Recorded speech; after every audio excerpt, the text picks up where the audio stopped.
That day, my husband brought home a young woman. She offered the entire grassland as her dowry, willing to become his concubine. My husband, filled with pity, said it was unfair to her. Their love moved everyone. After I left of my own accord, my husband knelt in the snow, pleading bitterly and insisting he had never been moved by her.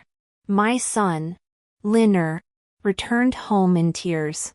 Frozen stiff, his lips blue, he stammered out how the father he constantly called for, the husband I longed for day and night, had promised to practice swordsmanship with him. Yet he was left alone on the icy training ground all afternoon while his father accompanied that woman to a tea house to listen to storytellers. "Mother, has father abandoned Linner?" he asked, burrowing into my embrace with tear-filled eyes. "Father will take a new wife. Father will have a new son." Servants drew the brazier closer. I placed his icy feet upon my belly to warm them, then cupped his small hands in mine. I couldn't answer his question. My husband was the great Zhou's general, valiant and skilled in battle.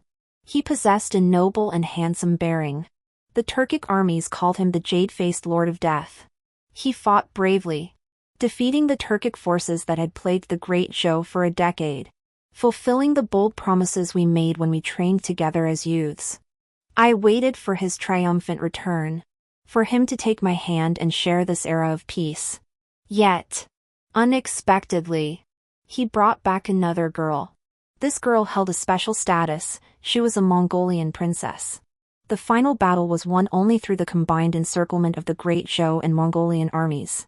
And the greatest architect behind this strategy was the girl my husband had brought back. Not only did she risk her life to infiltrate the Zhou camp alone, but she also used her wit to persuade my husband, Xiao Jingji, to adopt her strategy.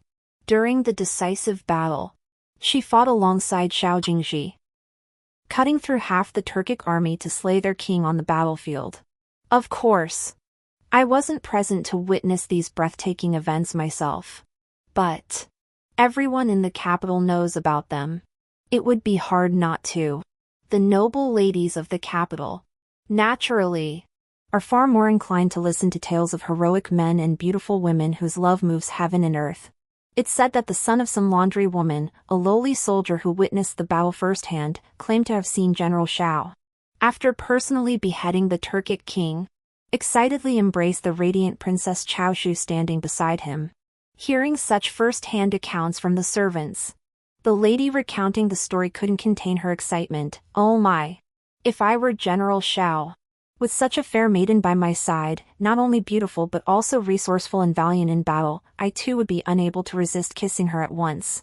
They say the Turkic army fled in terror, while the Zhou and Mongol troops, seeing the two standing atop the high platform, kept shouting, "General Xiao!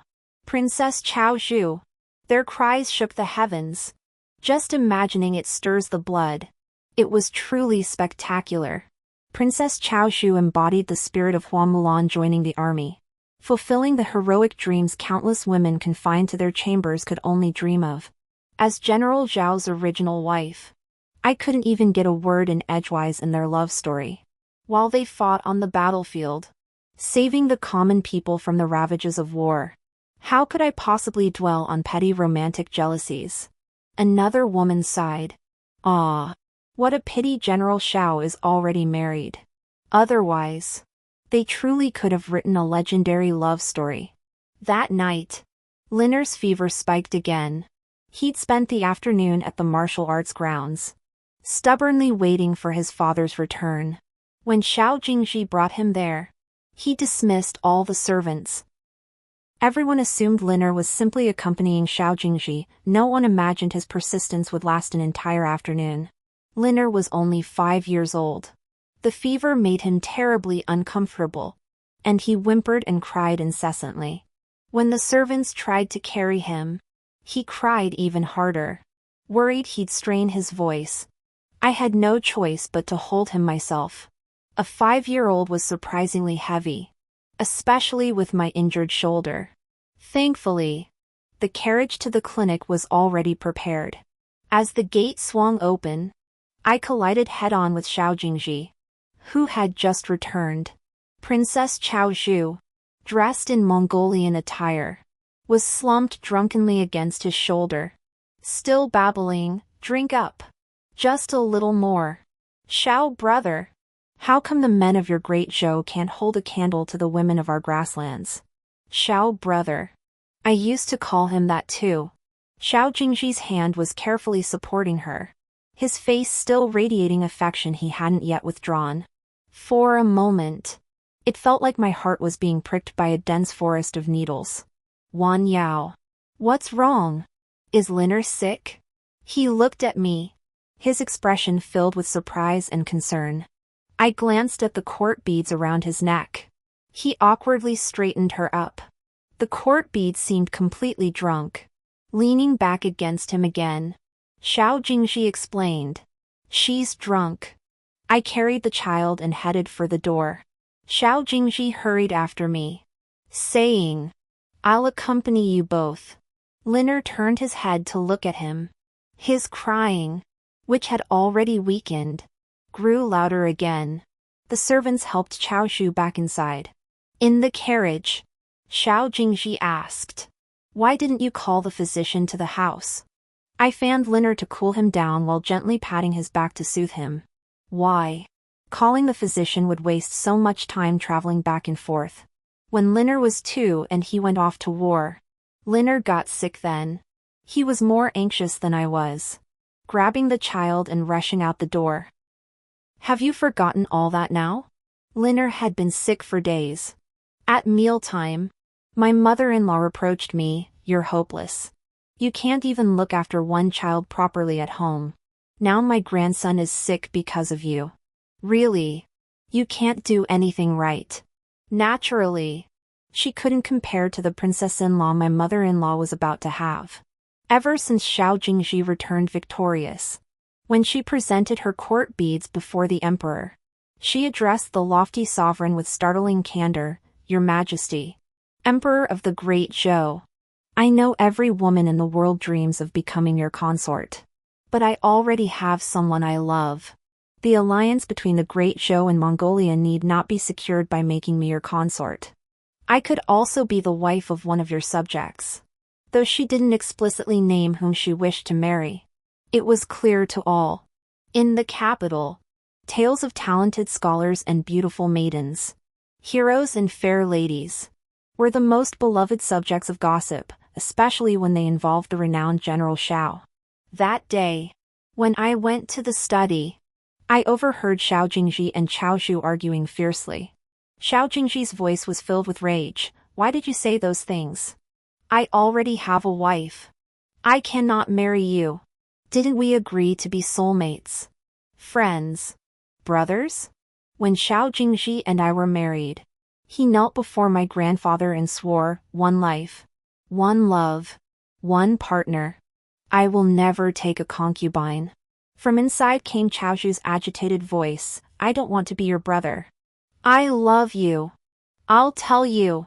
Love isn't something to hide or conceal, it's the most beautiful thing. Why won't you face it? Why won't you face me? You love me too. Why won't you marry me? It was the hysterical outburst of a young man unable to receive the same affection from the one he cherished. It turned out Xiao Jingji wanted to marry me. But I refused. I told him I'd rather become a nun than marry anyone. Back then, I truly went to the nunnery, also on a day of heavy snow.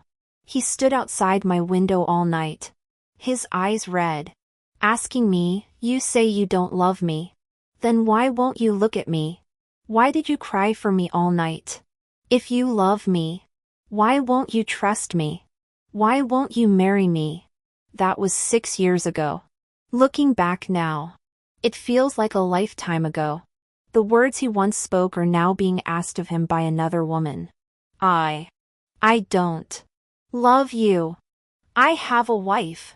The strain in his voice moved me to tears with his restraint and sorrow.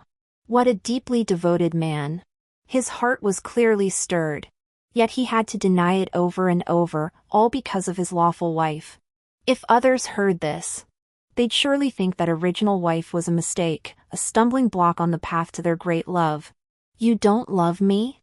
The mocking voice of the court jade beads rang out. Who was it who shared the world's beauty with me atop the highest peaks?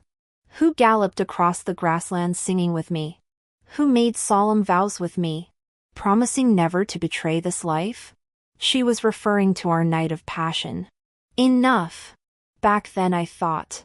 Xiao Jingji's voice brimmed with anguish and self-reproach. You said this return was only for the Mongol Dazhou alliance. Did you think I'd be happy left alone on the grasslands while you returned? Chaozhu's sorrowful voice rang out. You forced me to marry another. But how could I love anyone else when I'd fallen for someone as dazzling as you? Brother Xiao.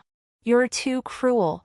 You know I defied my father, who cherished me most, just to follow you to the great Zhou.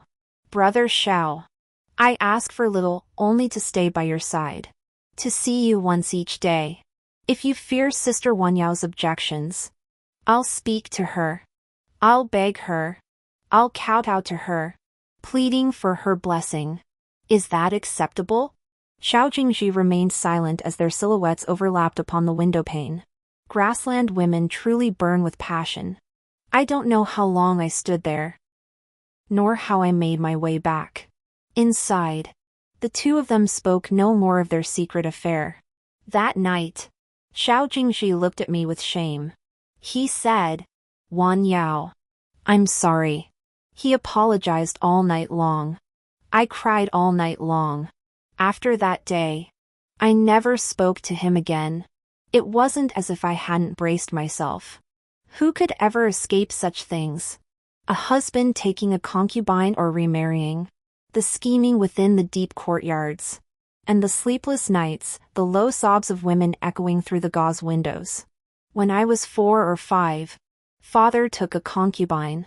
Mother would sit by candlelight night after night, reading letters father had written to her in his youth while dabbing her tears with a handkerchief. She thought I slept, but in my half-awake state, I always sensed her sorrow and anguish. Father was originally a poor scholar who worked at mother's family home because he lacked funds to travel to the capital. One was the young daughter of a wealthy merchant, the other, though poor, possessed a delicate beauty and extraordinary literary talent. It was truly a beautiful story. My maternal grandfather had only one daughter, my mother. He wished to take a son-in-law into the family. Firstly, with my mother living in his own home, he wouldn't have to worry about her suffering injustice. Secondly, the family business could be passed on to the next generation. But my mother refused. She didn't want my father to endure such humiliation. Grandfather did not press the matter. Later, when father achieved sudden success, he did indeed marry mother in a grand red palanquin. After years of affection, he began taking concubines. Soon, he scarcely visited mother's room anymore. The concubine was certainly no easy person to deal with. After giving birth to a son, she often bossed mother around, and by extension, frequently beat and scolded me. At first, mother would take me to plead with father, but he would only hold my younger brother and play with him, looking every bit the doting father. When mother became pregnant again when I was 8, not just her, but even I prayed she would give birth to a brother and win back father's heart. But she didn't give birth to a brother. While walking in the garden, someone pushed her from behind. She fell from the low arched bridge and miscarried. She was too timid. She just cried endlessly. It turned out she had carefully dressed up to win father's favor. After the miscarriage, father never came to see her once. She had already become somewhat neurotic. Her illness grew worse. The night she died, I was terrified. She coughed incessantly, and I ran out to summon a doctor. Back then, the concubine had expressed a fondness for the courtyard where mother lived. Father had us move into a dilapidated compound. The maids and servants who had attended mother year-round were either sold off or assigned to the concubine's quarters for menial chores. The rain poured down. Thunder boomed. At this hour, Father should have been in his study. I went to ask him to call a doctor for mother. Through the door crack, I saw father with my stepmother. Father said, "It's better she's gone." Seeing her always reminds me of those unbearably bitter days. The concubine's voice trembled with breathlessness as she replied, "Master, then wouldn't it be better for me to die too?" Father scolded. "Chuin Young, how could you compare yourself to her? You grew up with me, you are another version of me." So it turned out his love for mother was a lie. Those mountains of love letters were a lie. From the moment he appeared, he had an agenda. The wealthy young lady's vast fortune could help him pass the imperial examination smoothly, even manage his connections in the early years. But once his official career flourished, those who had witnessed his poverty and lowly status, it would be best if they all died. The figures of my father and concubine from childhood gradually merged into those of Xiao Jingji and Qiao Zhu. I didn't knock on my father's door. I just returned to my mother's room, soaking wet. When I got back, she was already seated before the bronze mirror, her face thickly coated with powder to mask her haggard appearance. Her mind had cleared. "Did you go find your father?" Hot tears rolled down my cheeks. She smiled faintly, "Silly child." Then she stared blankly at her reflection in the mirror, murmuring dreamily, "Back then, in the bloom of youth, I never imagined days like these." She told me to go to sleep. I sensed she was nearing the end. Not long after, with tears in the corners of her eyes, she passed away. After mother's death, father breathed a sigh of relief. My aunt was elevated to the position of primary wife. She was father's cousin, and they were deeply devoted to each other. But this devotion didn't last long. Father soon took in new concubines, and the entire inner courtyard became a place of great excitement and bustle. When I was 9, my grandfather came to the capital. I hid in a trunk and traveled with him to Hangzhou, finally escaping the suffocating confines of that grand mansion. Grandfather doted on me, raising me as a boy and even sending me to study at the White Deer Academy. Life with him was pure joy, as if making up for all the happiness I'd missed over the years. He deliberately prepared to hand over his business to me. Back then, I loved reading storybooks and travelogues, dreaming of exploring every mountain and river. For whom did I remain confined within these walls that had tormented my entire childhood? In the end, all I received was a single word: sorry. These past few days since Liner fell ill, Xiao Jingji has visited him daily. Liner ignores him. After Liner fell asleep, Xiao Jingji rubbed his hands together and said to me, "Wan Yao, I know you're unhappy, but the great Zhou has endured a long, bitter struggle. Now, with this marriage alliance between the great Zhou and Mongolia, our borders will be more secure." Qiao Zhu doesn't ask for much, only a courtyard within the mansion. I swear, you will always be my top priority. Okay? When did I become someone who needed to be compared to others in his heart? We met at White Deer Academy. After 2 full years as classmates, getting into mischief together countless times, he suddenly declared his affection for me. Back then, the headmaster's daughter was secretly sending him flirtatious glances, and we'd teased him about it together, and I was still disguised as a boy. I was stunned by his shocking boldness. But he simply said, "Liking is liking.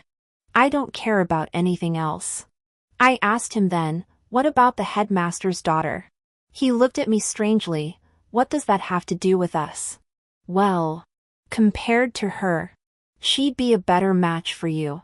He shook his head, his expression serious. "I only like you. How could anyone else compare to you? Saying that is belittling me." My heart, of course, fluttered unavoidably. We looked at each other, then couldn't help but laugh. Back then, I thought, we met in our youth. His family was quite prominent, and he had ambitions that reached beyond the mundane. He wasn't some ordinary man. He seemed like someone worthy of entrusting my life to. But now, looking back, It all seems laughable. Perhaps the moment you entertain the thought of entrusting your entire life to another, you've already lost everything. All men are fickle. He continued, don't be angry with me. We haven't seen each other in 3 years. And the moment I return, you sulk. Don't you miss me? Of course I did. How could I not? Each night I'd take out his letters and read them over and over. Occasionally, I'd glance at my reflection in the mirror, and even my eyes and brows would be tinged with a smile. Deep down, I'd feel a quiet relief, thinking, at least I didn't follow my mother's path. She wept when she read his letters, but I smiled. I always kept his letters tucked beneath my pillow, as if he were there with me. Ever since giving birth, I've been sensitive to the cold. The day he returned, I stood waiting in the wind and rain for 2 hours. What I found was a radiant, bold woman seated atop his prized chestnut steed. What I found was his hand reaching out to me, halting abruptly at the woman's startled cry. What I found was our son, left by him on the martial arts field, catching a chill. Why did I marry him? Why endure 3 years of heartache for him? All these years of marriage, paying morning and evening respects to his elders, being criticized for every little thing I did wrong. I too dreamed of wandering the world with sword in hand. But I loved him. And in all those years of loving him, while he wrote letters confessing his longing, his heart had already flown to another woman. This feeling is like believing you're feasting on a sumptuous table, only to discover, at the very end, that the food is nothing but filth, utterly revolting. After recovering from his illness, Linner grew quiet and withdrawn. I dreaded him repeating my childhood path, so I showered him with extra love and care. He took Prince Zhou Hongjin as his teacher and requested several days off before reporting to the prince's residence. I personally escorted him there. At the gate, he looked back repeatedly, clearly reluctant to leave, having just recovered from illness and then crushed by his father's harshness. His heart was fragile, making him deeply dependent on me. I couldn't bear the thought of him sitting on a cold bench at such a young age, enduring his teacher's lectures. Stepping closer, I whispered, "Lini, do you not want to go to school?" Truthfully, I hadn't wanted to find him a teacher so soon. But this tutor was personally appointed by the emperor. Refusal was impossible. His eyes lit up. He nodded, looking at me expectantly. He bore an uncanny resemblance to me, and I pressed my lips together in a smile, my first genuine one in days. "Come," I said. "Mother will take you to skip class." He immediately clasped my hand tightly. In that moment, my eyes grew hot and suddenly stung. His hand was so small and warm. He depended on me with his whole being, just as he depended on his father. I couldn't let him down. I had to care for him well. Yet his father could abandon him alone in the freezing martial arts courtyard. A son naturally holds less importance than a lover. Suppressing the emotions churning within, I straightened my posture and addressed the steward who had come to greet us at the mansion. "Liner has been coughing incessantly since we boarded the carriage. Fearing he might infect His Highness, we shall take leave for the day. Please inform His Highness of our absence." The steward looked utterly bewildered, but I didn't want to argue. I hurriedly lifted Linner into the carriage. His tiny hands wrapped around me as he whispered softly in my ear, "Mother, you're lying." His voice was soft and warm, and my heart melted. I had intended to take him to the city's renowned restaurant for dinner, where he adored their braised lion's head meatballs. But fearing an encounter with Xiao Jingji, we instead headed to the city's famous food alley. He ate candied hawthorn until his mouth was sticky with sugar, then devoured a donkey meat bun in big bites. Finally, rubbing his belly, he said contentedly, "Mother, I wish we could always be this free." I took him to the bookstore to buy books. Influenced by me, he'd grown quite fond of reading legendary tales and travelogues. After selecting 2 books, We went to a tea house in town and reserved a private room. The maid and groom drank tea in the outer room while Linner and I sat in the inner room by the window. We lay on opposite sides, covered by a blanket, with a small table between us laden with snacks. I read aloud to him. Before long, he burrowed under my blanket and nestled obediently in my arms. By the time I finished a chapter, he had fallen asleep. I set the book aside. Content. Outside. The world was frozen in a deep freeze. White snow drifting down. That evening, I took him to a small noodle shop where we had delicious Yongchen noodles. Perhaps feeling so at ease outside, his appetite improved greatly, and he was all smiles. The moment we stepped into the general's residence, Xiao Jingji rushed over, demanding, "Where have you been? Why didn't you send word?" The maid Kaiyue and the coachman Wang De who accompanied me were servants assigned by my maternal grandfather. Naturally, they obeyed only my commands. My mother-in-law approached, leaning on her cane, and scolded, "Wan Yao, it's one thing for you and Jingji to quarrel, but taking the child out without permission? What if something had happened?" She continued, "In this city, who doesn't have multiple wives and concubines? Yet you alone are so petty, insisting on making a fuss. Even Princess Chaozhu, noble as she is, doesn't mind being a secondary wife. Yet you walk around with that sour expression all day. In my opinion, Jingji has been more than generous and dutiful toward you. Remember when you were pregnant? He didn't even take a bedchamber maid. What more do you want? Mother!" "Enough." Xiao Jingji watched me cautiously, his voice low. "Don't make the family worry like this again." "Yes, sister." Chao Zhu followed her mother-in-law, adding softly, "If you don't want me to marry into this family, I can live in a separate house. I don't seek any official status, I just want to be with Jingji." Xiao Jingji looked at her with affection, clearly moved. How touching.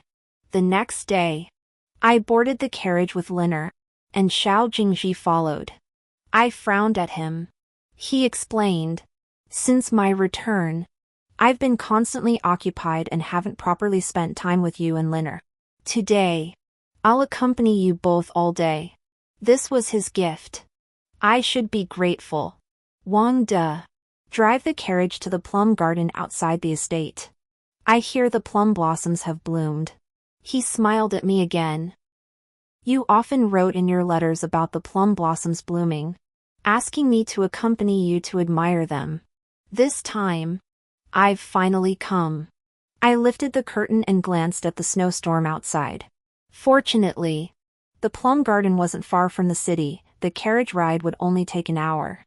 Lini nestled silently in my arms. Xiao Jingji produced a box as if by magic, filled with assorted tea snacks. He picked one up and offered it to Lini, who angrily flung it to the ground. Xiao Jingji's expression shifted. I could see he was holding back.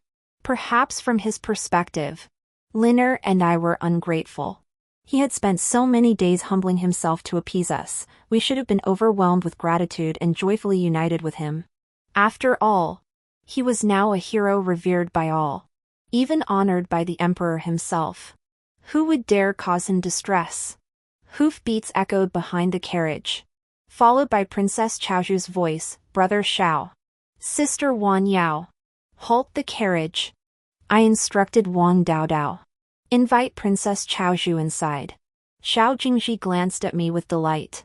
Deep down, he likely believed that a man having multiple wives and concubines was perfectly normal, something I might not accept yet, but would eventually have to. Covered in snow and wind, Princess Chaozhu entered with a cheerful smile. I heard from the servants that the plum blossoms in Plum Garden are truly splendid. I didn't expect you two to be there too. You won't mind me intruding, will you? Her beautiful eyes swept over me and Xiao Jingji. Xiao Jingji looked troubled but replied, "It was your sister Wan Yao who invited you in. How could you be intruding?" Chaozhu playfully punched him and turned to me, Thank you, sister. I'd heard the noble ladies of the capital are most gracious, truly. Your reputation precedes you. I remained silent. Chao Shu eyed the tea and pastries, all my favorites. Brother Xiao. You know me best. Liner buried his head in my neck. And soon warm tears dampened the fabric at my shoulder. I stroked his back. Soothingly. My silence cast a quiet over the carriage. Every so often, Chao Shu would playfully nudge Xiao Jingji with her leg. Arriving at the plum garden, the proprietor led us to a secluded courtyard.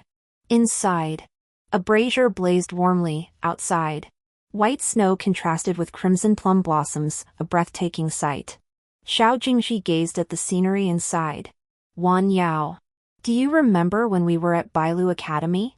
We snuck out to see the plum blossoms on the mountain.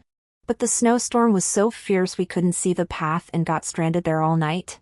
Of course I remember. I was the one being stubborn, insisting on going out in the blizzard. The other students preferred staying indoors drinking hot wine and eating roasted meat rather than suffering outside. Only Xiao Jingji grabbed his cloak. Laughing wildly, let's go. We ended up stranded on the mountain. He took off his coat, wrapped me in it, and hid me in a cave. We didn't make it back down until the next day. He fell terribly ill after that. I cried bitterly, terrified he'd die like my mother. When I fed him his medicine, he complained it was bitter. Without thinking, I tasted the bowl myself and told him, it's not bitter. If it is, I'll share it with you. From that day on, whenever one of us fell ill, the other would always bring the medicine and take a sip first. Mother, don't cry. Little Liner wiped my tears with her tiny hands. Looking at me with heartfelt concern, Xiao Jingji stood before me, his eyes glistening with tears. Chao Shu was building a snowman outside, calling loudly for Xiao Jingji to play with her. Ignoring her, Xiao Jingji whispered to me, Wan Yao. For the sake of how sweet we once were, please forgive me. I promise Chao Shu is the last one. Okay? I had no choice. I told Liner, go play with Aunt Kaiyue for a while. He obediently went to Sayue's side, where she and Wang Dajing were warming themselves by the fire. Xiao Jingji reached for my hand, but seeing my look of disgust, he reluctantly withdrew it. He pleaded humbly, please don't be angry with me anymore. Okay? I know I've wronged you. But now that it's happened, if you stay angry and Liner sees it, won't that make him grow distant from me? He believed Liner had been incited by me to treat him so disrespectfully. I refused to defend myself, simply stating, give me the divorce papers. What? His eyes widened in shock, the depths revealing unmasked terror. I stared at him, unwavering, emphasizing each word, give me the divorce papers. Tears fell unexpectedly, his voice trembling, Wan Yao. Please don't say things in anger. How could I divorce you? We promised each other forever. I truly love you. Wan Yao. Don't say such things. You know I'm not speaking in anger. Outside the window, plum blossoms bloomed fiercely. A truly beautiful sight. I wiped my tears and said, if you cherish our past affection, give me Liner. You'll have another son. I don't want him to suffer with you. Xiao Jingji's face turned deathly pale. His body swayed. His lips trembled. And he couldn't speak. Perhaps he thought I wouldn't be so resolute. After marrying him, I changed greatly. I used to love sleeping in. But after our marriage, I rose early each day to pay respects to my mother-in-law. I once adored riding horses to explore, yet later found myself confined within the general's residence, listening to the open and covert struggles between my mother-in-law and the other wives. One day, I overheard Zhao Xu whining to him, the womenfolk in your inner quarters are obsessed with scheming. The back courtyard is rife with vicious tactics. I refuse to join such petty battles. I want to fight on the battlefield. Slaying enemies. That's far more noble than struggling to survive in their narrow-minded circle. How did Xiao Jingji respond? He said, "Women are short-sighted. Why bother with such petty concerns? Was it my own short-sightedness? Believing I wouldn't follow the same path as my mother? Whom should I blame? Myself. The bloody lesson was right before my eyes. Yet I failed to learn. Still, thankfully, there's Liner. Giving birth to him is the one thing in my life I never regret." Zhao Zhu kept calling out to him, but he slammed the window shut with a bang. The sounds outside abruptly ceased. Xiao Jingji gripped my shoulders tightly. "Like a trapped beast, I won't allow it. I refuse. Wan Yao. Don't leave. These past years. It was only by clinging to memories of you two that I endured. I fought bloody battles. Charged into enemy lines, not just for my ideals or to serve my country, but also so the world would envy you. I won't let you go." Yet in his earth-shattering love story with Chao Zhu, I became nothing but a colossal joke. I asked him, if she hadn't returned with you, would you have hidden this from me forever? Or was it precisely because you assumed she wouldn't come back that you acted so recklessly with her there? I asked softly. If Chao Zhu hadn't come, I might never have learned the truth, never known of his betrayal, and he would have continued playing the role of the devoted husband and father, perhaps occasionally drifting off in thought to that fiery woman on the grasslands. He frantically explained, "I'm sorry. I'm sorry. At first, I only saw her as a confidant. It was she who kept pursuing me. One day. I'm sorry. I missed you so much then. Perhaps the first time was due to the medicine, but the many times after that, perhaps they were simply surrendered to passion." I watched him in silence, thinking, when I decided to marry him, I had already prepared myself for the worst. I just never imagined that worst-case scenario would arrive so quickly. You truly won't forgive me? Wan Yao. Listen to me, if you take the divorce papers, what will become of Liner? Isn't he the one you cherish most? Could you bear others mocking him for having a mother who was divorced?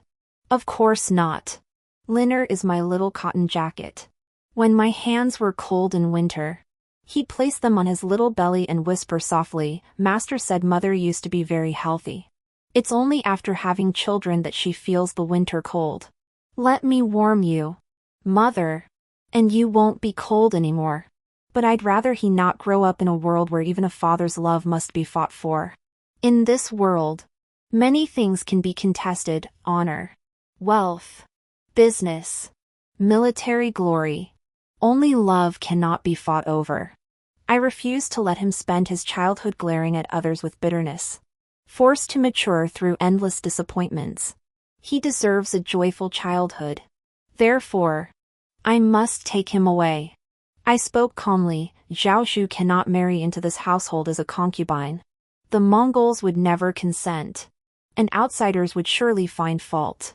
The emperor has already decreed I marry her as an equal wife. He cut me off. I paused, then chuckled. I overthought it. How could I have missed that? He watched me anxiously. You won't leave then? That problem was solved. Ridiculous, he actually thought I wanted to leave because Chao Zhu couldn't be a concubine. A lingering resentment festered in my heart, refusing to dissipate. I believe mother's miscarriage may have harmed her health, but more likely, it was years of pent-up sorrow that ultimately led to her untimely death. Depression, they say, can kill. He pressed on. If you leave, I won't give you Liner. Mother and the others would never agree to let a Shao family grandson grow up outside our home. Madness flickered in his eyes as he declared, even if you hate me, I'll keep you by my side. Wan Yao. I love you. Truly. I glanced at him. Of course I knew taking Liner wouldn't be easy. On our return journey, we were ambushed. Dozens of masked men, skilled in martial arts, struck with lethal precision, intent on taking our lives. Wang Dahu stood before Kaiyue and me. I clutched Liner tightly, a sword in my hand. The black-clad assailants closed in. Wang Dahu quickly engaged them in combat. I raised my sword, desperately fending off the attackers. When Xiao Jingji saw us and tried to come over, Chao Zhu nearly got slashed. She let out a scream. Xiao Jingji immediately rushed over. I was momentarily stunned. Back when we helped the current emperor seize the throne, we'd been hunted like this too. Back then, he'd risked his life to shield me from arrows. Now that we were husband and wife, with a child of our own, he dared to abandon us to danger to save another woman. A black-clad figure struck me with a sword, hitting my left shoulder, the same spot as my old wound. The pain twisted my heart, sending an uncontrollable shiver through my body. A long sword sliced through the air, striking the black-clad figure squarely in the heart. Instantly, a figure blocked our path. It was Zhou Hongjin, Liner's master. Master! Save mother! Liner's frightened voice echoed. Zhou Hongjin had arrived with a large contingent of guards. Soon, the black-clad figures were overwhelmed and scattered in flight. Mother! Before losing consciousness, I heard Liner's heart-wrenching cries. My final memory was collapsing into someone's embrace. Xiao Jingji was rushing toward me in panic, while the man behind him, his court beads dangling, curled his lips into a cold smile directed at me. When I awoke, I lay in an unfamiliar room. The brazier burned fiercely, filling the space with warmth. To my right lay Liner, his face still streaked with tears. He must have cried himself to sleep. Awake? A clear, gentle voice spoke. It was Prince Yan. Zhou Hongjin. Your Highness? How did I end up here? You were injured. Lost too much blood. And aggravated an old wound. I brought you both back. He set down his book, his long fingers lifting the medicine bowl. Thankfully you're awake. Otherwise, I wouldn't have known how to get you to take this. He helped me sit against the bedside. Liner woke, rubbing his eyes, his gaze anxiously fixed on me. I smiled faintly. Mother's fine. Don't worry. Liner nodded obediently. I tried to lift the bowl to drink the medicine myself, but Zhou Hongjin caught my hand and insisted on feeding me. You're injured now, he said. There's no need to be so particular. It's better not to strain your wounds. Thank you, Your Highness. After I drank the medicine, Zhou Hongjin left. I asked Liner, how did we end up here? Liner replied in his childish voice. Master saved us. I begged him to bring us back to the prince's residence. Mother, I'm afraid to return to the general's mansion. They'll keep hurting us. It's safer here with Master. I said nothing. To be honest, that guard's timing was too convenient. He only stabbed me and didn't press his advantage. Clearly something was off. The wound wasn't deep, but it bled heavily. I felt groggy all day. The next day, I heard arguing outside the door. It was Xiao Jingji. Your Highness, forgive my boldness. Wan Yao is my wife.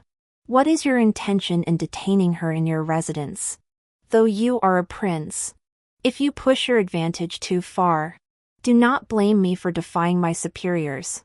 Zhou Hongjin's voice remained unhurried. General Xiao truly embodies the refined scholar. What's this? Has the princess of court beads at home ceased to satisfy you? Liner pleaded beside me. Mother, I want to stay at Master's residence. I don't want to return to the general's mansion. I felt a pang of sadness. But hearing this, I found myself both amused and exasperated. Liner had taken Zhou Hongjin as his master at the age of 3. Back then, he would go to the prince's residence every day, crying all the way. Wang De always accompanied him, while I would rest at the tea house nearest the prince's residence, waiting for him. After some time, he began going with joyful anticipation. constantly telling me how wonderfully Master Zhou treated him. He'd often end with a quiet sigh, if only Master could be my father. Master Zhou had neither a principal nor secondary consort. After becoming Linner's teacher, I constantly worried he might adopt Linner as his heir. After all, Linner truly possessed a jade-like, adorable appearance. Linner held a high status within the prince's mansion, practically a second young master. At the general's residence, he was unhappy.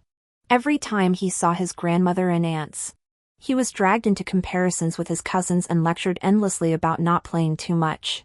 When my mother-in-law scolded me, he cried even harder than I did. He couldn't bear to see me shed tears. Linner cupped my face earnestly. "Mother, if you live with me in the prince's mansion, Master won't care what time we rise. He won't scold us for lacking manners. And he certainly won't make you stand outside in the bitter cold. Will you come? Your maternal grandfather bought us a mansion in the capital. In time, Mother will take you there to live together. We won't go anywhere, just stay in our own home." I kissed his hand and asked earnestly, "Linner, if you stay with Mother, just the two of us, and next spring we travel south to find your maternal grandfather, would you be willing?" Linner cheered. "Yes." Then, with lingering reluctance, he asked, "But what about Master?" His memories of Xiao Jingji had long faded. Over the years, it was Zhou Hongjin he saw most often. If I hadn't spoken of his father daily, he would never have yearned for that disappointing paternal love. Truthfully, his dependence on and reverence for Zhou Hongjin far exceeded anything he felt for Xiao Jingji. "Once we're settled over there, I can bring you back to see him," I said uncertainly. After all, the distance between the capital and Hangzhou was vast, the likelihood of returning wasn't high. He nestled contentedly beside me. Xiao Jingji entered after all. Seeing my pallid face, the guilt on his own face dimmed much of his general's radiance. He murmured to me, "Wan Yao, I'm truly sorry." "Shut up. Will you?" I snapped impatiently. "I won't go back with you. There's only one thing between us now, divorce." I was utterly sick of his apologies. Ever since he returned, he'd apologized for bringing back Chao Zhu, telling me she was only staying temporarily. Then he apologized for wanting to marry Chao Zhu. He left Linner alone at the training ground to apologize. Now he apologizes for putting Linner and me in danger. Zhou Hongjin entered. Strolling over to the table, he casually poured a cup of tea and asked, "Care for some?" "Master, I'm thirsty," Linner answered in a crisp little voice, not even glancing at Xiao Jingji. He climbed off the bed, socks on his feet, and walked naturally over to Zhou Hongjin.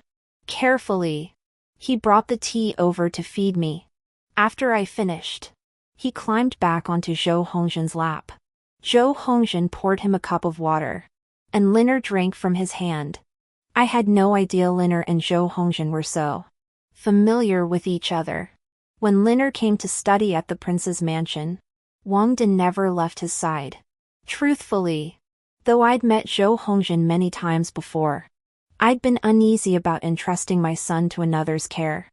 Wang De possessed martial arts skills and seemed honest and straightforward. Yet his gaze was piercingly sharp and ever vigilant. I knew Zhou Hongjin genuinely treated Linner like his own disciple, but I hadn't realized how deeply he cherished him. Xiao Jingji was clearly unsettled by their close rapport. In the past, I would have grieved for him, serving the nation on the frontiers for 3 long years, only to find his own son closer to a stranger. I would have painstakingly reminded Linner of his father's love and concern. But now, I feel only gratitude that Zhou Hongjin could offer Linner such fatherly affection. Seeing my unyielding stance, Xiao Jingji tried to win Linner over. He coaxed the boy, "Come to Daddy. Son, Daddy will take you home."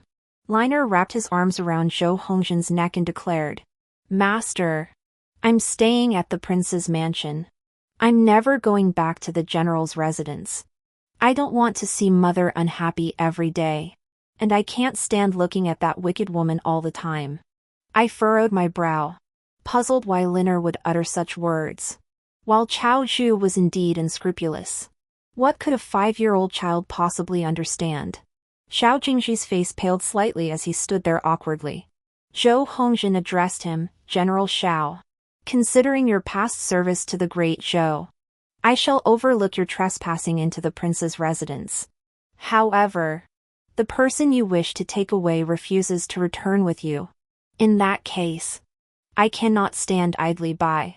Xiao Jingji's voice turned icy. Why does your highness meddle in my affairs when I merely wish to take my wife and child? Zhou Hongjin sneered coldly. If not for my meddling, learning you'd taken them to the plum garden and racing there at full speed, would you even have a wife and child now? Since General Xiao has already claimed a grassland beauty as his own, why bother putting on such a show of deep affection for your former companion? My heart ached at the thought. If anything truly happened to Linner, it would be more agonizing than death itself. And if I were to die, leaving him alone in the general's residence, his very life would be in peril. When my mother passed in my childhood, being a daughter meant I posed no threat to my stepmother's son and the inheritance. They only needed to marry me off to strengthen family alliances. Thus, though often mistreated, my life was never truly in danger. But Linner is the legitimate eldest son. If something truly happened to me, how could the future general's wife possibly tolerate his continued existence? Zhou Hongjin continued, moreover, I am no outsider. I am Linner's master. And as the saying goes, once a teacher, always a father. Since the general returned, Linner has come to the prince's residence daily for lessons. His brow perpetually furrowed. I regard Linner as my own son. How could I stand idly by while he suffers? Linner is luckier than I. Should I truly meet an untimely end, he still has the prince's residence to rely on. My heart warmed, and I looked at Zhou Hongjin with a newfound sense of gratitude. Xiao Jingji departed with a somber expression. Before leaving, he said to me, Wan Yao, when your anger subsides, I will come to take you and Linner home. Home? His general's mansion was no longer my home. I would never return to live the life my mother did, imprisoning her entire existence for the fickle love of a man. Nor would I ever let Linner grow up witnessing filth and crime from childhood. That afternoon, my father arrived at the prince's residence. He had risen to the rank of minister, surrounded by children and grandchildren, his ambitions fulfilled. As for my mother, her bones had likely rotted beneath the earth by now.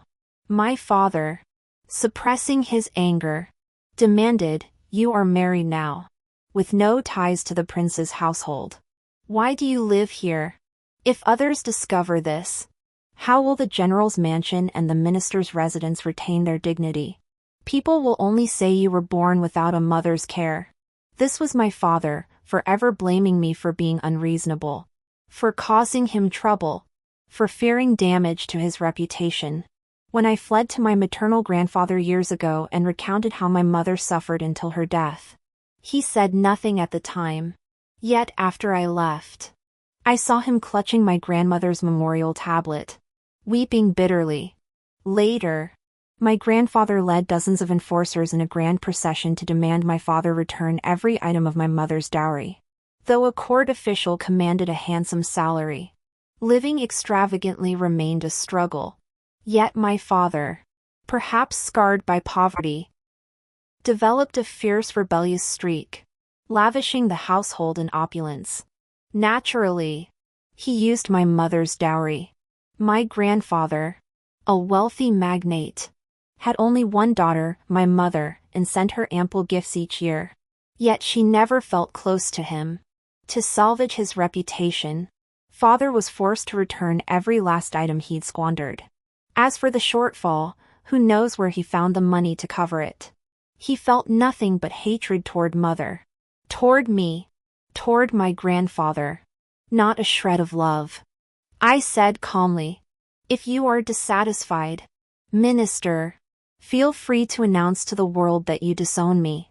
You. He flew into a rage, raising his hand to strike me. I beat him to it, pressing a dagger against his throat. My voice was icy. Do you think I'm like my mother, who never fought back when you beat and cursed her? He looked at me as though he didn't recognize me, his face turning pale with fury. You're committing the ultimate crime. The sharp blade sliced lightly across his skin, drawing a trickle of blood. I said, you killed my mother. That I haven't sought revenge is already the height of kindness and righteousness. You ungrateful son. You'll get your comeuppance. You. The hypocrite who favored your concubine over your wife. Who burned your bridges after crossing them, you never faced retribution. What have I to fear? Father. You taught me one thing, good people meet bad ends, while villains live long lives. I once hated the blood of yours that flows through me, but now I feel a strange gratitude. At least I won't be as foolish as my mother. After recuperating for several days in the prince's mansion, I expressed my desire to move back to the residence my maternal grandfather had prepared for me. During dinner, Zhou Hongjin fell silent upon hearing my words before saying, the assassin who attacked you that day remains at large. I fear you and Liner, being so outnumbered, might fall victim to his schemes once more. The prince's residence is heavily guarded with many skilled warriors. It would be better to wait quietly here until the murderer is caught before making further plans. Liner chimed in. Yes. Mother. Here. I won't have to ride the carriage every day to see master. And I can even learn martial arts from him. Then we shall trouble your highness. Father must have been summoned by Xiao Jingji. He likely never imagined I could be so resolute. Spending every day at the prince's residence pleading for me to return. Upon hearing the servants report his arrival again, Liner paused his calligraphy practice and tilted his head at me. What shall we do? Mother? We won't see him. If father truly repented, he wouldn't have married that Mongolian woman. Would he? If that were the case, what do you think we should do? I tossed the question back to him. Ink dripped onto the rice paper. His small face scrunched up as he murmured, now it's stained. Master won't accept this piece, and Liner will have to rewrite it. He'd spent ages on that calligraphy piece. Zhou Hongjin assigned few lessons, but they demanded utmost diligence and reverence otherwise. He'd face the palm of his hand. Of course. If he wrote well, Zhou Hongjin would grant him a small wish, like carrying Liner as they scaled walls and roofs, or allowing him to keep a pet rabbit. A few days later, my mother-in-law also arrived at the prince's mansion. Clearly, she feared gossip might arise from her daughter-in-law staying too long in another household, which would reflect poorly on the Xiao family. Thus, she came personally. Accompanying her was the court bead. In the past, I would endure whatever I could, keeping my head bowed and eyes lowered, playing the role of the perfect, praised daughter-in-law within the grand mansion. But now, having resolved never to return, why should I care what others say? Reputation, when you care about it, it's everything. It brings countless conveniences. Yet it's also a layer upon layer of shackles, suffocating you until you can only breathe through countless masks of pretense. But when you let go, the sky is vast and boundless, and you are free. The old lady waited in the parlor for an entire hour before storming off, her face turning pale with fury. Zhou Hongjin informed me that on New Year's Eve, the emperor would host a banquet for his senior ministers and their families. I cannot defy the imperial decree, for I remain Lady Xiao. Your Highness, could you procure me the scholar's robes of the White Deer Academy? He paused, then complied. On New Year's Eve, I entered the palace with Liner, following Zhou Hongjin. The seat beside Xiao Jingji remained empty, the court beads were placed where foreign envoys should sit. Zhou Hongjin held Liner, while I, dressed as a man, stood beside him. Among the powerful ministers, family gatherings and banquets were frequent affairs. Though I wore men's clothing, many recognized me, exchanging knowing glances. They waited until the feast ended to gossip about this grand spectacle. General Zhao's wife disregarding propriety by dressing as a man, and consorting with the prince? Such tales were sure to be thrilling fodder for their otherwise dull lives. But what did it matter? If I could provide some lively conversation for their dull lives, it was a service rendered. My father's face was ashen, clearly convinced I had brought shame upon his family. All these years, to save face, I'd made the obligatory New Year visit to the Lin household. Now that the mask was torn away, I felt liberated, no more need to waste my time there. Xiao Jingji spotted Liner and me, abruptly standing up and striding over. He spread his arms, reaching to take Liner from Zhou Hongzhen's embrace. Liner glanced at him, then at Zhou Hongzhen, finally at me. She turned and clung tightly to Zhou Hongzhen's neck, presenting him only with her back. His arms froze midair before dropping limply. In a voice only we could hear, he hissed, "Wan Yao, have you had enough? Must you embarrass yourself at such an important banquet?" Seeing my impassive expression, he grew frantic. "I won't marry Chao Zhu. I've declared my intentions to the emperor and made things clear to Chao Zhu. She's already moved out of the general's residence. Stop this. Come back with me. I swear I'll never touch another woman again." His words were heartfelt. I glanced toward Chao Zhu. Heavy makeup couldn't hide the exhaustion etched on her face. At that moment, she glared at me with venomous hatred, then gave a cold, mocking smile before shifting her gaze to Liner. The hostility in her eyes was too obvious. Startled, I instinctively moved closer to Zhou Hongzhen. Zhou Hongzhen seemed to sense my unease. Without a word, he shielded me behind him and held Liner tighter. "Your Highness, let's go," I murmured. Zhou Hongzhen glanced at Xiao Jingji and headed toward his seat. As I followed behind him, Xiao Jingji seized my arm. His eyes brimmed with anguish as he pleaded softly, "Stop this. Please. Can't you?" Suddenly, my nose stung with sorrow. Back then, when I'd stubbornly refused to marry him, he'd pleaded with me just like this. I'd been barely 15 at the time. Seeing him now, my heart ached with remorse, and I knew without a doubt how deeply he loved me. How the world had changed. Yet here I was, witnessing that same look in his eyes once more. I held back a moment, then asked calmly, "If you won't marry Princess Chao Zhu, how shall the alliance between our two nations proceed?" His eyes lit up as if he glimpsed hope. The emperor doesn't mind what Chao Zhu said that day. For the alliance, it would naturally be more appropriate for Chao Zhu to enter the palace. I stared at him in utter bewilderment. Chao Zhu had already shared physical intimacy with him, and they still dared to suggest she enter the palace? His gaze shifted away. I understood.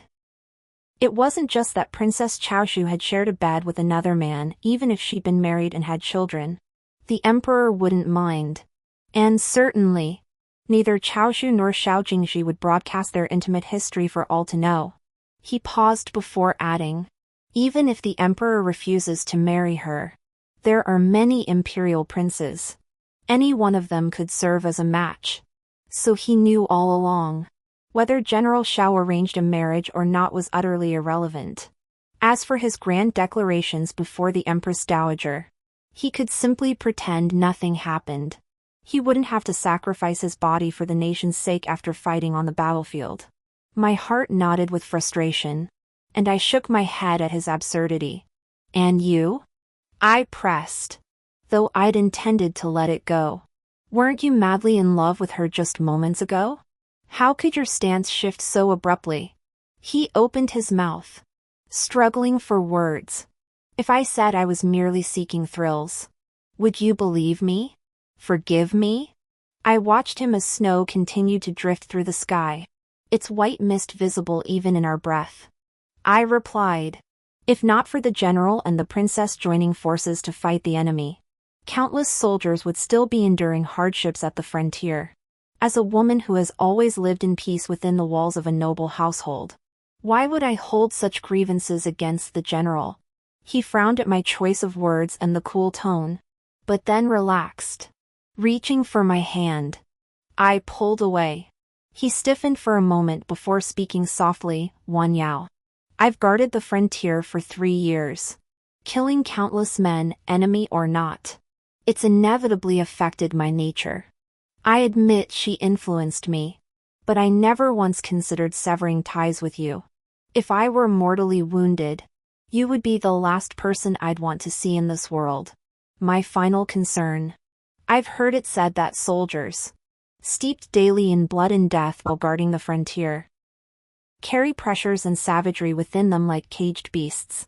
Once they find an outlet, it becomes unstoppable.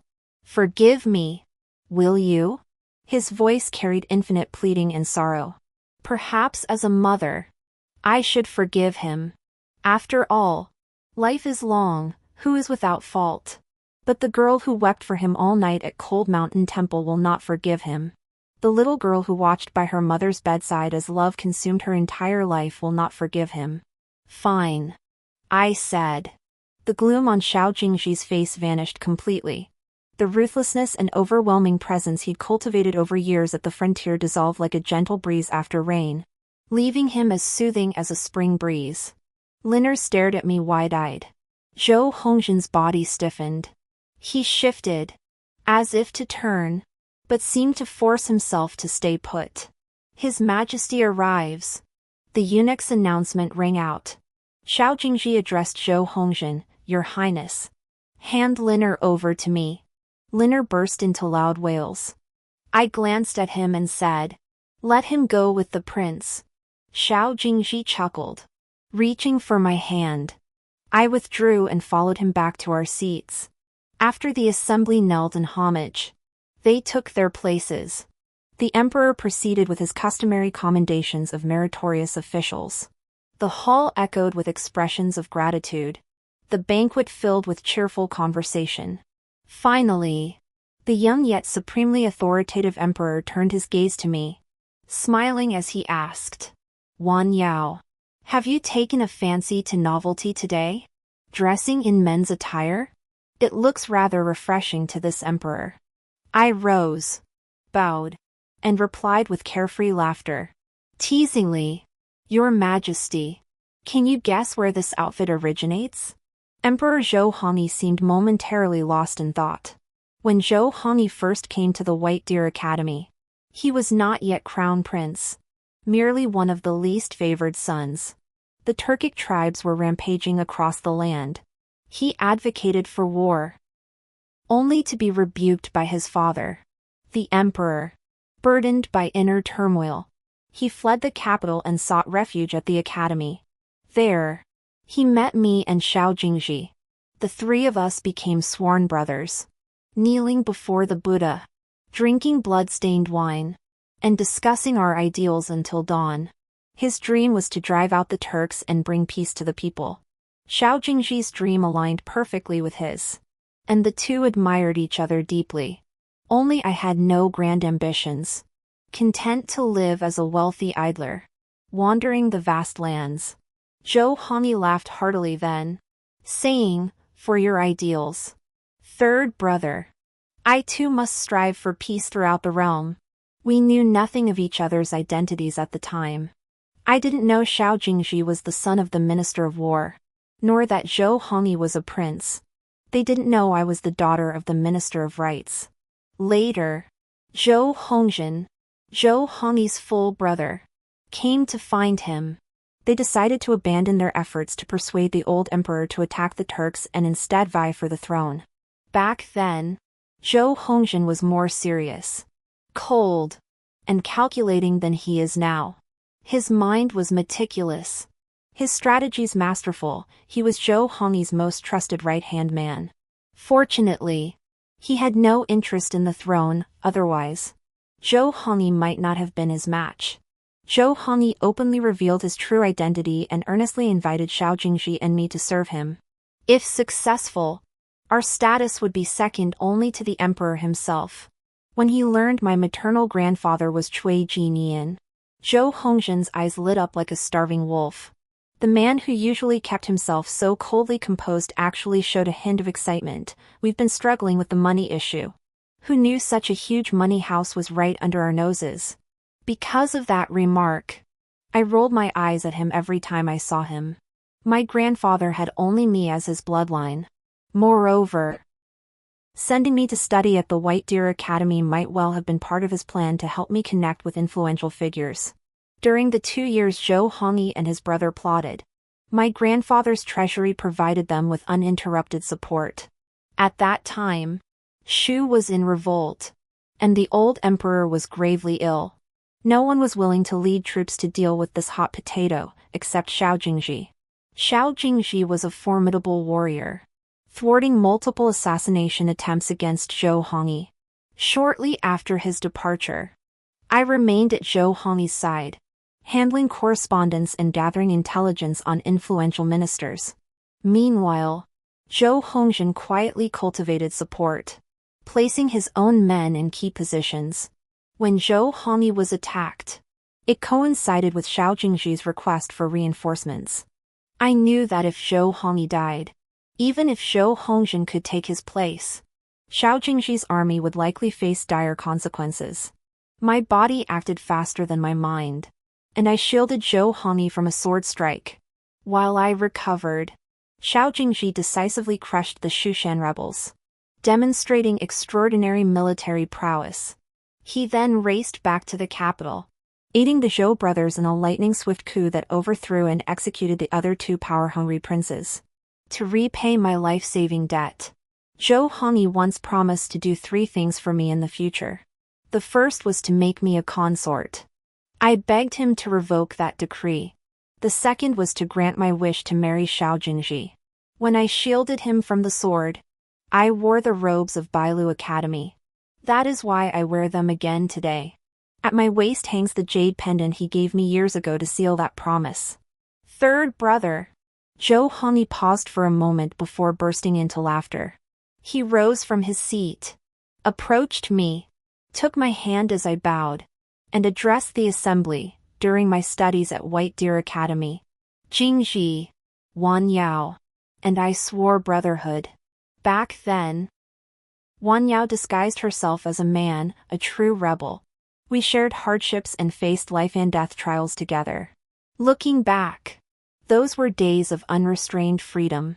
The assembly naturally bowed in respect, praising his empathy for the people's suffering and his fatherly love for his subjects, qualities that had brought this era of peace and prosperity. Since you became a wife, you've always been so proper and restrained, lacking the reckless abandon of those days. Whenever I recall it, I can't help but feel it's a great pity. I smiled as brightly as the stars. That was the smile I loved in my youth. Today, I bid farewell to these grand halls forever. Even if I cannot return to my youth, I shall live as freely as I did then. I removed the jade pendant from my waist and offered it to him. Your Majesty, I have dressed in this ancient style today solely to return this pendant. Given Your Majesty's busy schedule, I could not seek an audience. I could only return it during this banquet. Please forgive my tardiness. In my hand lay the luminous white jade pendant he had given me that day. He paused, startled. Why return it? Because Your Majesty promised me that day, upon seeing this jade, you would grant me 3 requests. You have already fulfilled 2. Now I have my 3rd request to make of you. Holding the jade pendant in both hands, I knelt on the ground and declared in a clear voice, Your Majesty, General Xiao fights on the battlefield, earning glory for the nation. Princess Chao Zhu, though a Mongolian princess, is a woman who rivals men in valor. They are now deeply in love. Their marriage would also benefit the alliance between Great Zhou and Mongolia. Though I am a woman and cannot fight on the battlefield, I too wish for the people of Great Zhou to live in peace and prosperity, sharing the burden of Your Majesty's concerns. Therefore, I humbly request to take my son and leave the court. Shut up! Xiao Jingji abruptly cut me off, rising to kneel beside me. He addressed Zhou Hongyi, Your Majesty. My wife has recently caught a chill and remains unwell. I must take her away to recuperate. I beg your forgiveness. As Xiao Jingji reached to pull me away, I looked at him and said, word by word, I said I would leave you. And I will leave you. His narrowed eyes flashed as if pierced by needles. His hand trembled. The crowd froze in shock at this sudden turn. Xiao Jingji pulled me away with force. A eunuch led us into a chamber, presented 2 cups of tea, and whispered, General Xiao, Lady Xiao, you may discuss matters here privately. With that, he withdrew.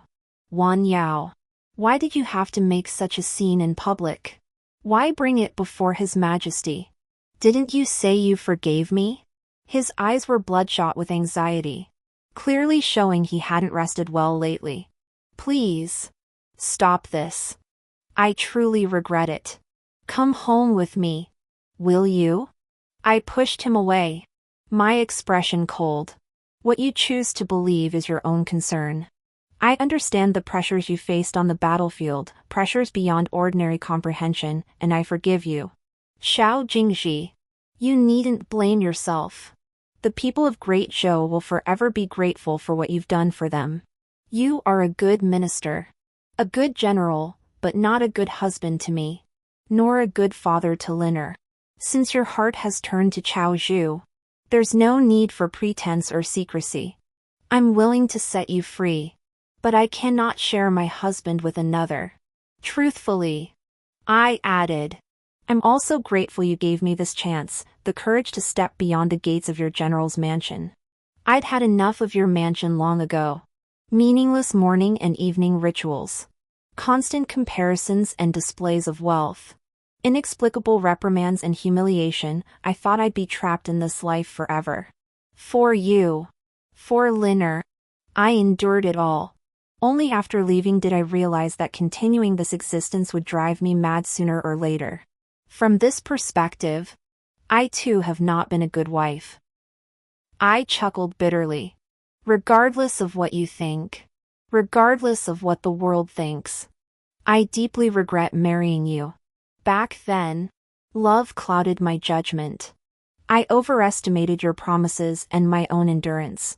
The only thing I don't regret about this marriage is giving birth to our son. If you still cherish our past bond from the White Deer Academy, then write the divorce papers and give me our son. Since you and Zhao Zhu love each other, you must not continue to wrong her. To be honest, I did initially mind your affair. But now, upon reflection, I realize, if it is the natural course of love, then it is beyond reproach. You are heroes of the Great Zhou, destined to have many children. I wish you a lifetime together, surrounded by children and grandchildren. Speaking these words, I suddenly felt a profound sense of release. Back when we helped Zhou Hongyi ascend the throne, as a woman, I had no interest in court politics or power struggles. So I stepped back after achieving our goal. When Xiao Jingji asked me to marry him, I fled to Han's Han Temple. In the quiet solitude of that empty valley, I was actually terrified he belonged to someone else, terrified he would smile at another woman like that. With such tenderness, such deep affection, such undivided focus. Now, I find myself able to calmly wish him happiness with another woman. Is there anything in this world that never changes? Since the path we've walked cannot be retraced, let us lay the past to rest and move forward with courage. Most crucially, excise the cancerous tumor, don't let it rot and fester within. Xiao Jingji froze in place, regaining his voice only after a long pause. His voice was hoarse. These past years, you weren't happy?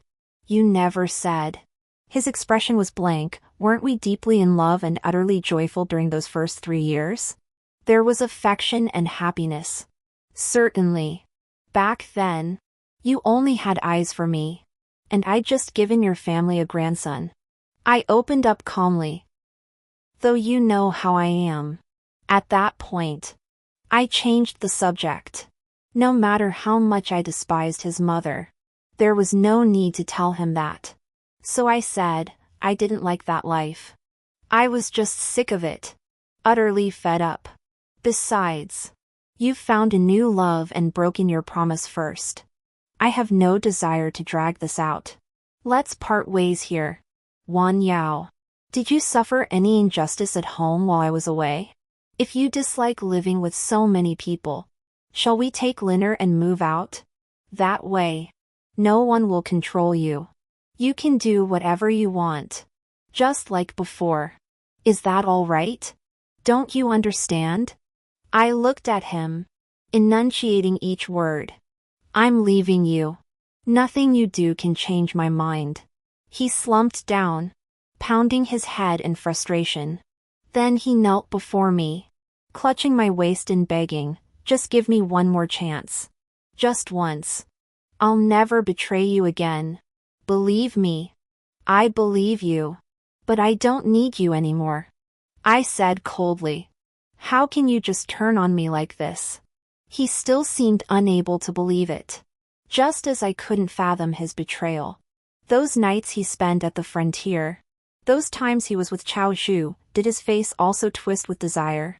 Betraying his true self?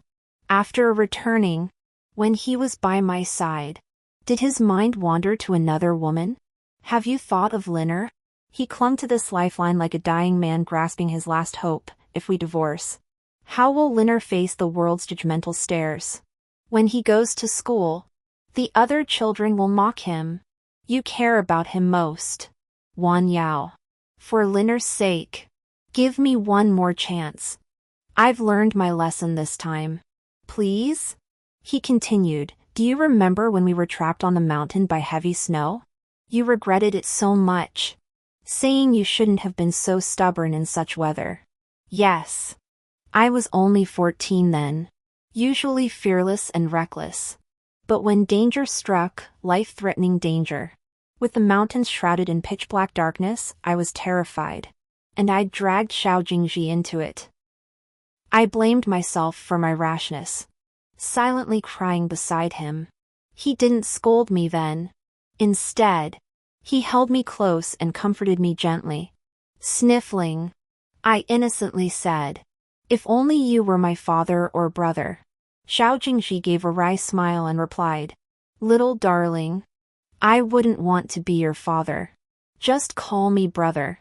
He was a year older than me and already much more mature and steady.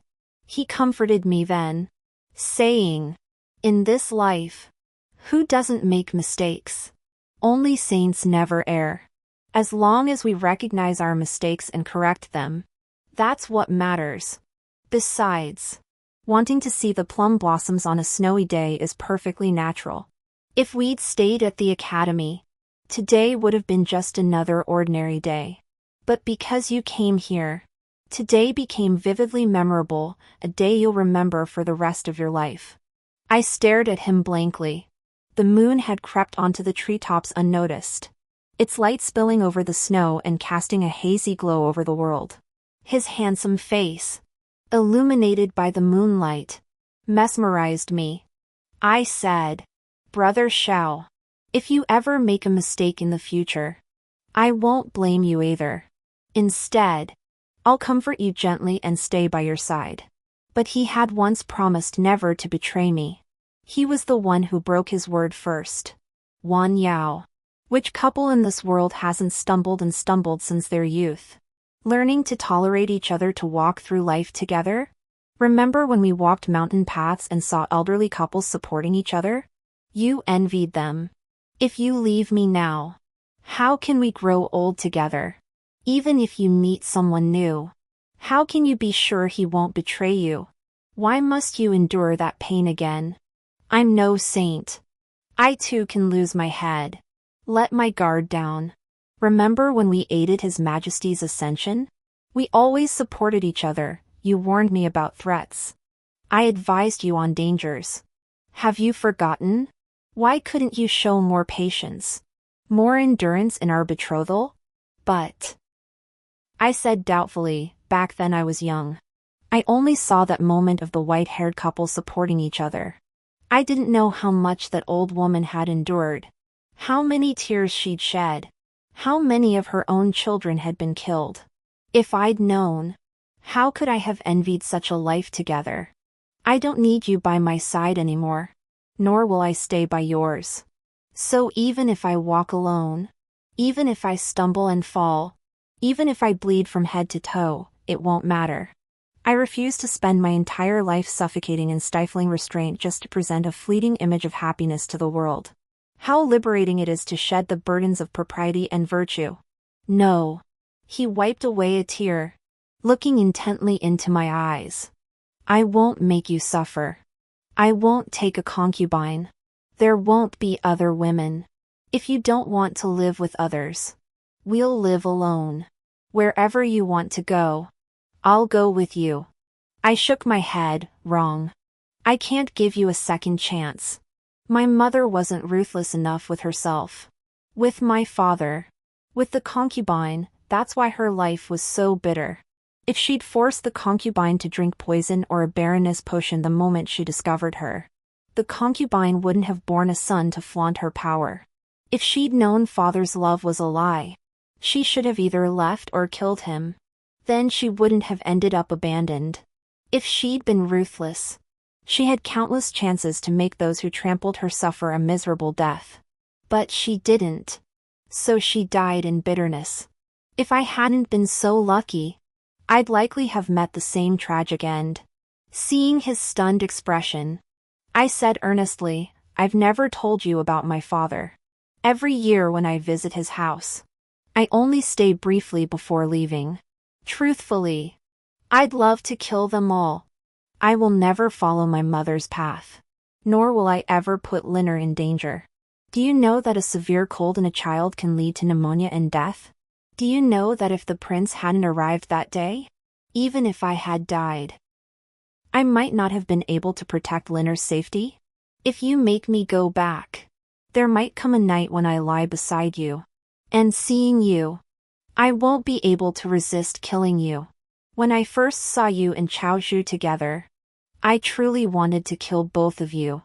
I even seriously contemplated how to poison you with that colorless, odorless toxin, first weakening your bodies, then crippling you, and finally letting you die in agony. Back when I followed you onto this bloody path of seizing power, I knew long ago that mercy toward enemies is cruelty toward oneself. But I still refuse to stain my hands with blood. It's not worth it. I'll return to Hangzhou clean and clear, become the sole ruler of the Chui family, take a son-in-law, keep a few male companions, and live more comfortably than anyone. My grandfather was right, men can't be relied upon. Only kin and silver are trustworthy. Didn't you say that mistakes are inevitable between husband and wife? Then let me ask you, if I fell in love with someone else while you were away at war, would you forgive me? Would you tell yourself to be more tolerant? To endure? Xiao Jingji. There's no need for that look. You dared to be with Chaozhou. You had countless chances to prevent this from happening. But you didn't. It wasn't because you were under too much pressure, but because you knew me inside out. You knew that even if wronged, I wouldn't leave you, at most. I'd sulk. When I first stopped speaking to you, did you cling to the hope that I'd eventually accept reality? Did you even consult your first, second, and third sisters-in-law for advice on how to keep a husband's heart? Thinking back, it's laughable. Human nature is so shamelessly greedy and shameless. Desire will always expand without limit, endlessly testing boundaries, probing the tolerance of the cage. I truly laughed, tears streaming down my face, but I don't blame you for thinking this way. Just as your uncontrollable, unrestrained desires are hidden in your heart, the little beast yearning to escape your household within me is also constantly nourished and growing. We truly are a match made in heaven. We fell in love in our youth, and after a few years, we've grown so perfectly in sync in our desire to break our vows. I wonder what the young Lin Wanyao and Xiao Jingji would think if they saw us now. Ha ha ha ha. The husband is frivolous. The new bride is fair as jade. Even the wedding night knows its time, mandarin ducks never sleep alone. Only the new bride's laughter is seen. Never the old wife's tears. What a fine poem! What a fine poem! The truths of this world were long ago distilled by our forebears. Yet we descendants stubbornly insist we are unique. Today's transgression is entirely my own doing. Ha ha ha ha. Xiao Jingji watched my wild antics and took a weary step back. The story isn't over. Stay tuned for part 2.